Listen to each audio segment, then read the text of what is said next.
దేవాది దేవునికి మహిమ కలుగునాక. అలాగే దైవజనులు సిఆర్ఐ గారికి, పాస్టర్ గారికి, అలాగే సంఘ పెద్దలు అందరికీ కూడా నా ప్రత్యేకమైన వందనాలు. అలాగే మన సంఘం అందరూ కూడా దేవుని యొక్క కృపను బట్టి అందరూ మంచిగా ఉండాలని హృదయపూర్వకంగా కోరుకుంటూ ఉన్నాను. ప్రియమైనటువంటి దేవుని బిడ్డలారా, ఈ మహాశుక్రవారం మాట్లాడడానికి ఎంతో మహాభాగ్యమని ఎంచుకోవాలి, కానీ అధిగమించుకోవాలి. కాబట్టి కొద్ది నిమిషాలు మనము దేవుని వాక్యాన్ని ధ్యానం చేస్తున్నాం. నాలుగవ మాట, దేవుడు ఆయన కృపను గురించి మాట్లాడటానికి పరిశుద్ధాత్మ ద్వారా మరి బిడ్డలు నాకు ఇచ్చిన్నారు కనుక ఈ యొక్క మాటను మత్తయి సువార్త 27వ అధ్యాయం 46వ వచనం.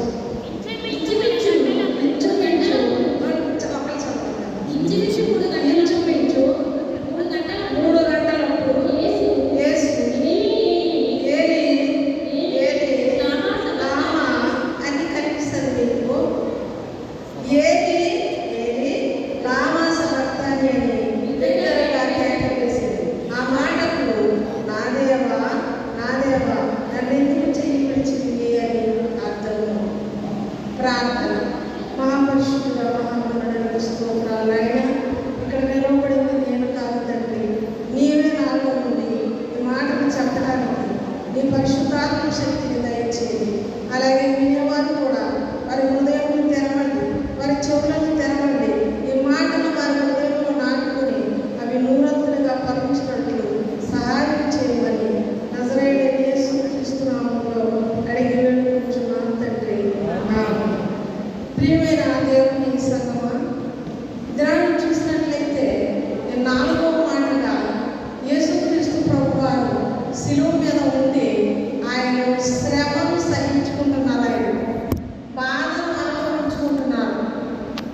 ఆయన ఎవరికి చెప్పుకుంటున్నారు? దేవుడితో చెప్పుకుంటా ఉన్నారు.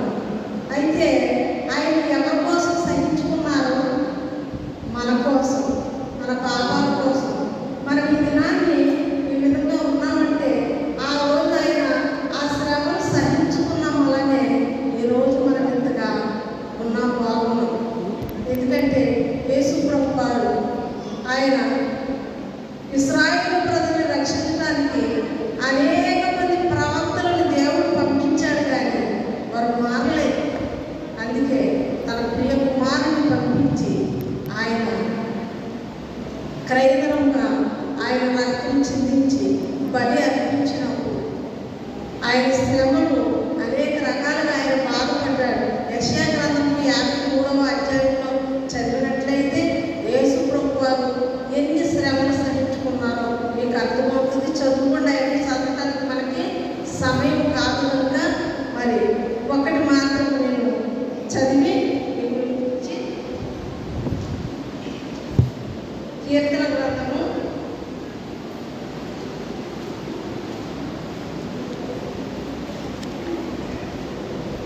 కీర్తన గ్రంథము 22వ అధ్యాయము మొదటి నుంచి ఈ దినం నాకు ఇవ్వబడినటువంటి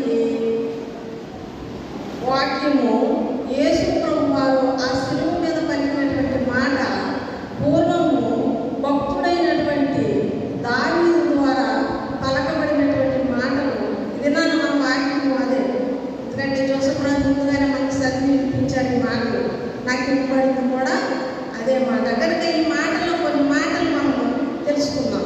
యేసయ్య మన కొరకు ఆయన శ్రమను సహించుకున్నప్పుడు ఆయన దేవుడితో చెప్పుకుంటున్నాడు, ఆయన దేవుడితో మాట్లాడు, దేవా నా దేవా నన్ను ఎందుకు చేయించింది అని.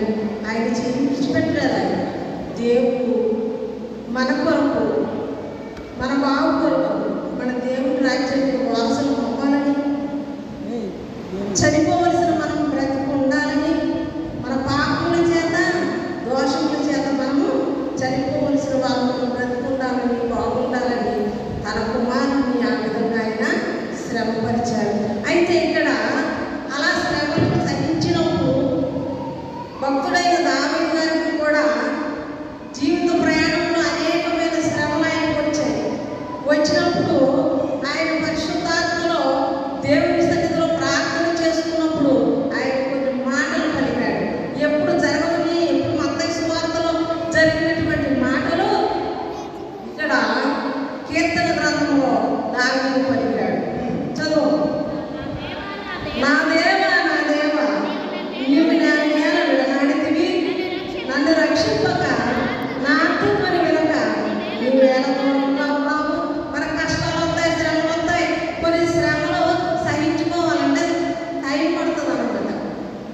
భయపడుతుంది. అటువంటి శ్రమలు సహించుకోవాలి.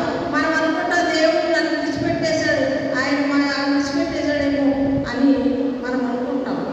దానికి కూడా అదే, దేవా నా దేవా ఎందుకు చేయి విడిచితివి అని దేవుని సన్నిధిలో ఆయన ప్రార్థన చేస్తూ ఉన్నాడు. 2వ వచనం, నా దేవా పగలు నేను మొరపెడుచున్నాను, రాత్రి వేళకు నేను మౌనముగా ఉండలేదు, ఆయనను నీవు నాకు ఉత్తరం ఇవ్వకున్నావు. చూసారా అండి, పగలు ప్రార్థన చేస్తున్నాడు ఆయన, ఉదయం ప్రార్థన చేస్తున్నాడు, సాయంకాలం ప్రార్థన చేస్తున్నాడు, కానీ సమాధానం రావట్లేదంట. ఎందుకంటే మనం ప్రార్థన చేసినంటే సమాధానం వచ్చేదే మన ప్రార్థన అనుభవంలోనికి వెళ్ళలేదు కనుక మనం ప్రార్థన చేసి ఏం ప్రార్థన చేస్తాం అయినా హృదయం అనే తలుపులతో ఉండి ఆయన వింటూ ఉంటాడు అనమాట. కాబట్టి పగలు మొర పెడుతున్నాను దేవా, రాత్రి మొర పెడుతున్నాను, కానీ నువ్వు నాకు సమాధానం ఇవ్వట్లేదని ఆయన అంటున్నాడు. చదువు 3వ వచనం, నీవు ఇశ్రాయేలు చేయు స్తోత్రముల మీద ఆశ్రయింపబడి ఉన్నావు. చూసారండి, మీరు ఉదయాన్నే లేచి మీరు దేవుని యొక్క సన్నిధిలో స్తుతి స్తోత్రములు చెప్పుకున్నప్పుడు దాని మీదే ఆయన ఆశీనుడై ఉంటాడంట.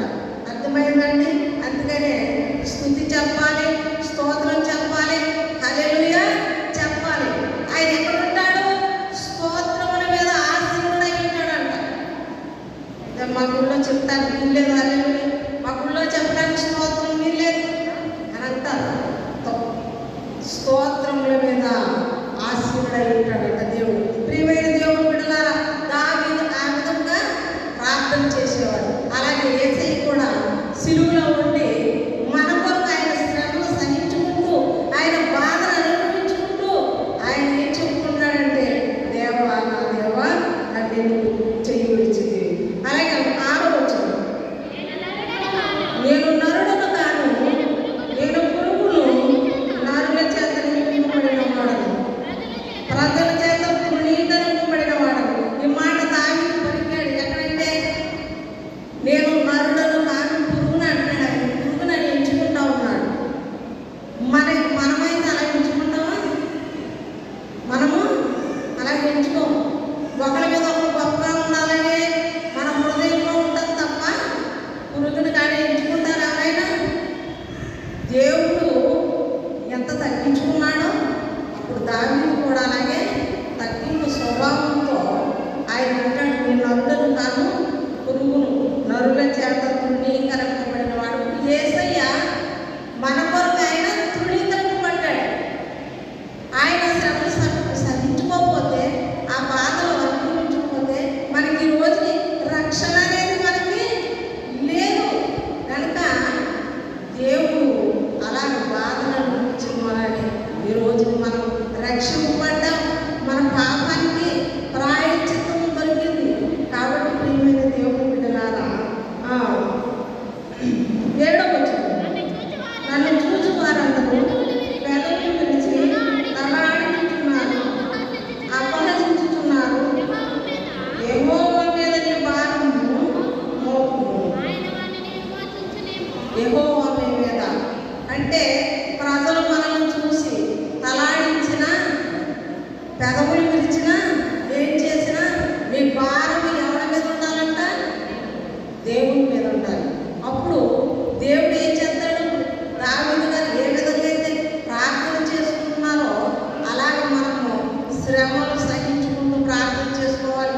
యేసయ్య సిలువ మీద మన కోసం, మన బిడ్డల కోసం, మన పితరుల పాపములన్నీ కూడా ఆయన క్షమించి ఆయన సిలువను సహించుకున్నారు. మనకి కూడా అనేకమైన కష్టాలు ఉంటాయి, వాటన్నిటిని కూడా సహించుకోవాలి తప్ప సాతానుకు మాత్రం మనము చోటు ఇవ్వకూడదు.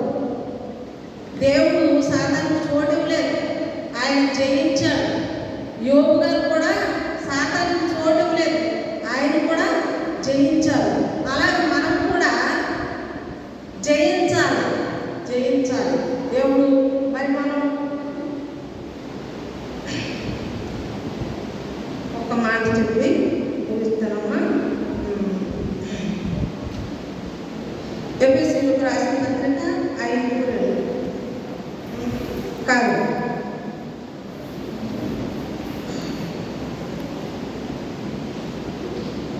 ఫిబ్రవరికి రాసిన పత్రిక 13:5. కింద నిన్ను ఏమాత్రమును విడువను ఎడపాయను అని ఆయన చెప్పాను కదా. అందుకే మనం సరిపోద్ది.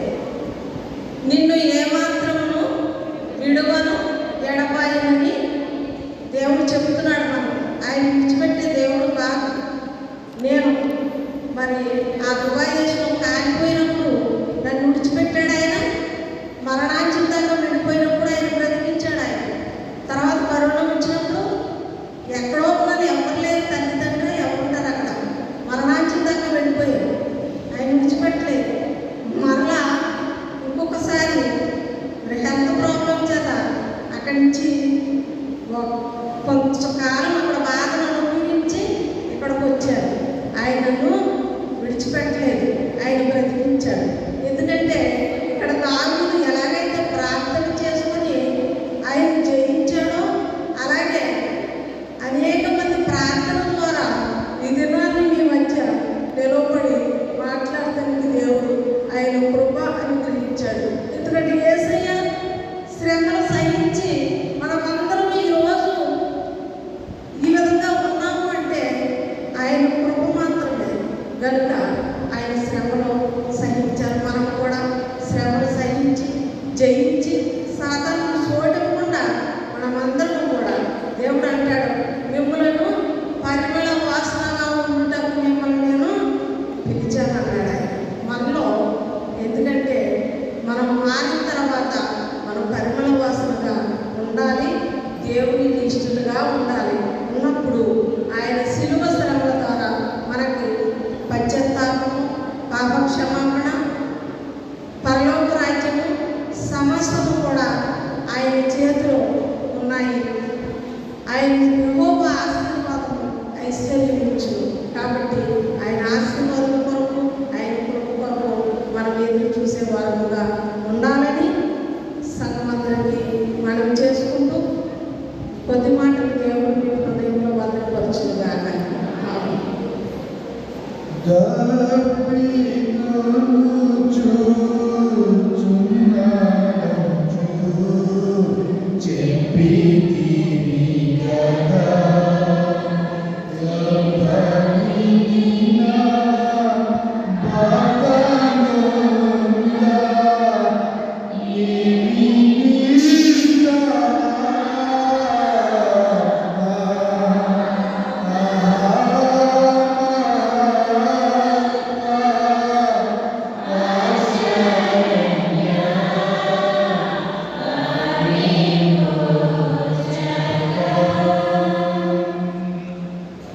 ఇంతవరకు 4వ మాటను ధ్యానం చేసిన కొయ్యి రమణకుమారి గారికి, సహోదరికి సంఘపక్షంగా వందనాలు